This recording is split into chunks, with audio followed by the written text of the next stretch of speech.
Welcome back, ladies and gents. Welcome to another team selection video. My name is Sam. I did a team selection video last week going over my game week 1 picks for the start of the season. And in this video, I'm just going to be covering my game week 2 team selection and just going to start with a review of what went on in the first game week.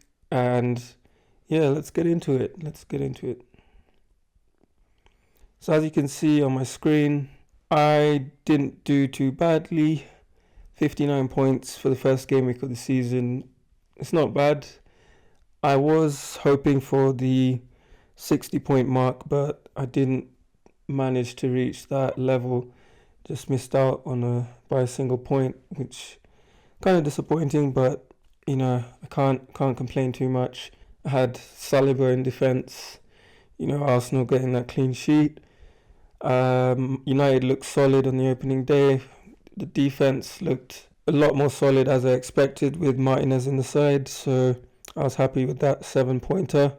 He could have actually even got more than that, because I remember there was a moment in the game where Martinez played in Bruno, but Bruno couldn't finish, so yeah, he could have had more than a 7-pointer, but I'll take it. Meanwhile, Newcastle didn't do as I expected. They still got the win, but Lewis Hall didn't do what I was expecting him to do. I was expecting a double-digit score for him in the first week, but 5 points. There was the red card for Fabian Schär that influenced, the score, and Newcastle were really pegged back in that game because they were down to 10 men. I forgot to mention Jordan Pickford in goal. It was disappointing because I expect Everton to be a solid defensive team, but they weren't able to demonstrate that. There was a number of issues in their team that I'm going to talk about in a minute. I wasn't happy with Pickford's performance there. Cole Palmer, Man City at home wasn't an easy fixture, so I'll take the 2-pointer. It's not too bad. It's just the first game of the season. He's still getting back into a rhythm, so not too bad anyway. Jota, decent, 8 points. Could have had more. Missed a header from a Trent Alexander-Arnold cross. Could have had a double-digit score, but I expect him to do a little bit better, as the season carries on. Second game week, Brentford at home. I think he's going to do something better. Bruno Fernandes was pretty disappointing, I must say. Watched the game and he missed a number of chances. He should have scored. Honestly, he could have scored twice or even got a hat-trick in this game if he did have his shooting boots on. That was disappointing. Heung-min Son is on the chopping block. The performance against Leicester was not what I was expecting. Didn't get involved too much. He was hugging the touchline a lot. And yeah, I don't see Son as a long-term hold, to be honest. But yeah, 2 points. Anthony Gordon, 3 points. Newcastle red card. Can't expect much from him. Same for Alexander Isak. Was lucky to get the assist, so he could get 10 points. And Kai Havertz, as I predicted, solid pick. Arsenal will be scoring goals and Havertz will be involved. So I was happy with that 12-pointer. And the bench, happy with the bench. Didn't get any high scores there. Henderson losing the clean sheet against Brentford. Muniz not doing much against Manchester United. Ola Aina subbed before he could get the clean sheet points, so not too disappointed there. Although he's got a little bit of a knock, so I'm not sure if he plays the next game. Pau Torres, West Ham away I wasn't expecting a clean sheet there, so 2 points, not too bad. So yeah, that was my recap. I did mention I wanted a 60 points. 60 points was my target for last week, so I just fell short. You can see my rank there in the top left corner, 3,866,410 going into game week 2. So let's look at my team for game week 2. And this is my current team for game week 2. The only change in is Eberechi Eze in for Bruno Fernandes. I felt like Bruno doesn't have a really strong run of games coming up, and I thought Eberechi Eze, he's got a good run of games. And honestly, I watched the Brentford Palace game, and Eze had a goal disallowed that shouldn't have been disallowed. Scored from a free kick that was ruled out by the referee. There was a foul in the box, and the referee blew his whistle before, letting play continue, and that goal was chalked off because VAR couldn't intervene because the referee had already blown the whistle. So yeah, he could have had a goal there, and he was unlucky to end up with just 2 points. Ola Aina picked up a knock, so not sure what I'm going to do about that because I've only got one free transfer at the moment. And that free transfer going into game week 3, not really trying to replace a defender so soon, but we'll see how things go. So yeah, I'm just going to go into my logic for my team selections, and I'll start with the goalkeeping position, and I'm going for Henderson this week. Home fixture against West Ham. Palace should be a bit more solid at home, I think, and the main reason I think for choosing Palace over Everton is that Everton really have a shortage of first team players, as you can see on the screen. Sean Dyche says that they could have just 14 first team players for their trip against Spurs, which isn't good news for Everton defensive owners, So I've chosen to bench Pickford in this game.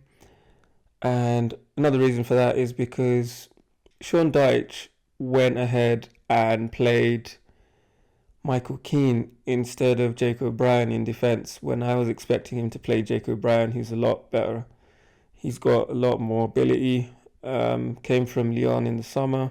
I expected him to start, but obviously Sean Dyche is trying to ease him into things, and yeah, he was probably disappointed not to play as a starter in that game. So yeah, I don't see the logic behind that decision because I really know that when Michael Keane is in the defence for Everton are not going to be solid defensively, that is for sure. And I will be looking to get Pickford out of my team because at the moment, Branthwaite is still injured. I think he got a groin problem or something, and he might be out for a while. So yeah, Pickford is on the chopping block for me, and that's why I'm going to go with Henderson this week. Over in defence, it's unchanged. Saliba, Arsenal, strong, very strong defensively, as we saw in the first game week. Their pressing and their midfield 3 really make it easy for the defence. They could have conceded against Wolves, but I'm not too concerned. First game, people still rusty and getting back up to speed. Aston Villa away definitely is not easy, but out of the options that I've got, gonna stick with him. Martinez, solid, and United looked solid. Casemiro, screening the defence, looks fit, to be honest, and if Casemiro is performing well, I expect the United defence to do decently, and with Martinez also marshalling the back line, the introduction of De Ligt and Mazraoui, they're looking a bit better defensively, so I'll stick with him for Brighton away. Yeah, Brighton away is not an easy one, but out of the options I've got, I'm just going to stick with Martinez. I think it's the best option for me. And Lewis Hall, sticking with him as well. Bournemouth away, definitely not easy, but with Joe Linton in the team, I talked about it last week. He offers that defensive screen, offers a strong, press, and he's able to shield that back line a lot better than anyone else who could play in his position. So I'm really looking at Newcastle. I think they'll do all right, although Fabian Schär is suspended, which could be a bit of a disadvantage. But I think Hall is not too bad. So I'm just going to keep it as is in defence. And into midfield, you can see there we've got Palmer, Jota, Eza, and Heung-min Son. And the reason I've gone for Eza, I could just look at the stats. Game week 1, he didn't score and didn't assist, but he's looking promising. 6 touches in the box, 4 shots in the box per 90, non-penalty, expected goal involvement per 90, 0.46. I'm predicting Eza to really kick into gear at home. West Ham came to Palace's home ground last season and got thumped. I think it was like 5-1, and Eza got on the score sheet. So obviously, past performance is not a predictor of future performance, but I really think Eza is going to deliver this week and in the coming weeks. I've looked at his schedule, and Crystal Palace don't have a bad schedule. They've got West Ham at home, Chelsea away. Chelsea, who are looking defensively not as solid as I thought they'd be. Leicester at home. You'd back Crystal Palace to score there. United at home after that. I'll back Palace there, and then Everton away. Everton are not in the best shape at the moment, so I think Eza is a good shout for the moment, and that's why I've gone with him. And you can see there the fixtures are not looking too bad, and yeah, hopefully Eza delivers. And then Jota performs. Last week he got a goal, and he could have had more last week. Disappointed.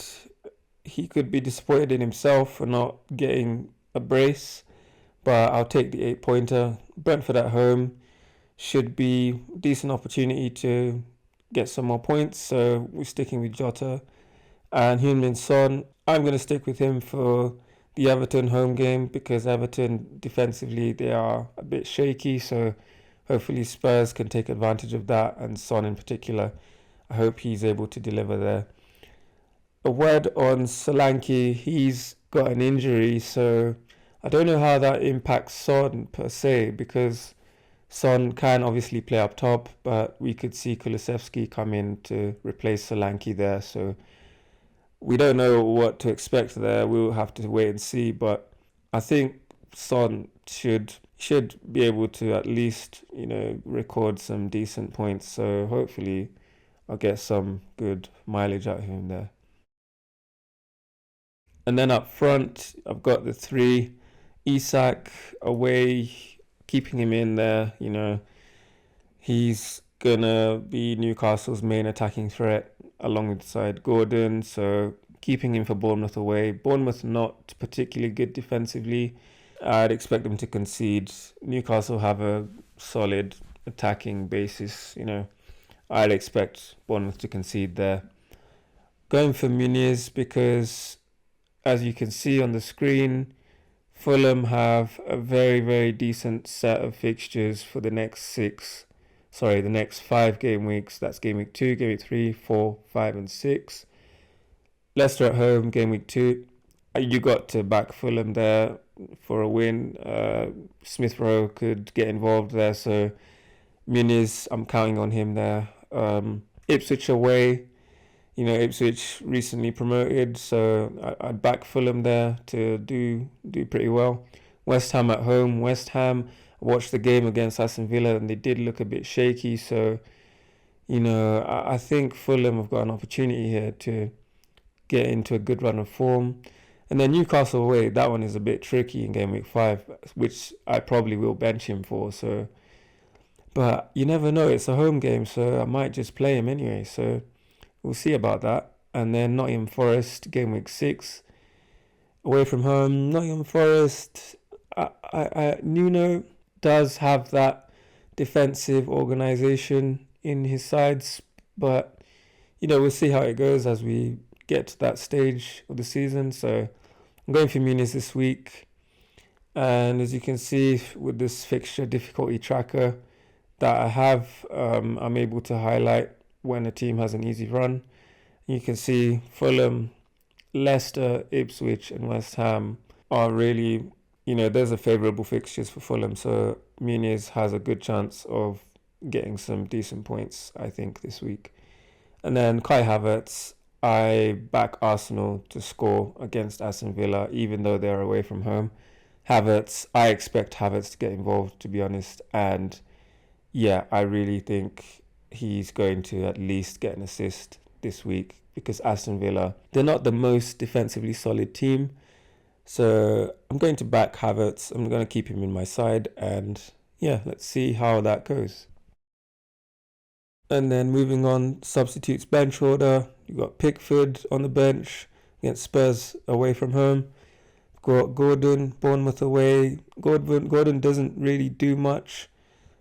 We saw last season he didn't really do much in games away from home, so I'm going to bench him this week. And it's a good first bench option. Gordon is a good player, so in case of any, unexpected changes, Gordon could come in for anyone who doesn't play. So he's my first bench option. Ola Aina, I've gone for as a second bench option, but he's got a knock. So as you can see, I've indicated that with the yellow. And yeah, I'll keep him on the bench. Obviously, I have to keep him ahead of Pau Torres because Arsenal, I expect them to score. They're a very good attacking side. So Pau is going to remain last on the bench. And then we're going into the captaincy.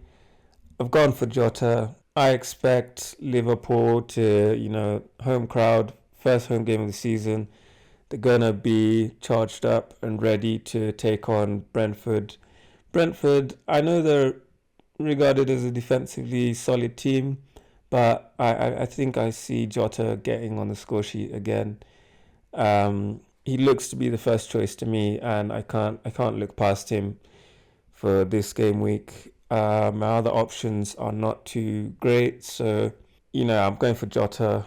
I could have gone for Muniz, but I don't want to back a striker like I did last week. I want to back a midfielder, so it was between Jota and Eza. And Eza, I'm not particularly keen on just making that differential captaincy move at the moment, so I'm not going to go hard there. I'll just play him and see how that goes.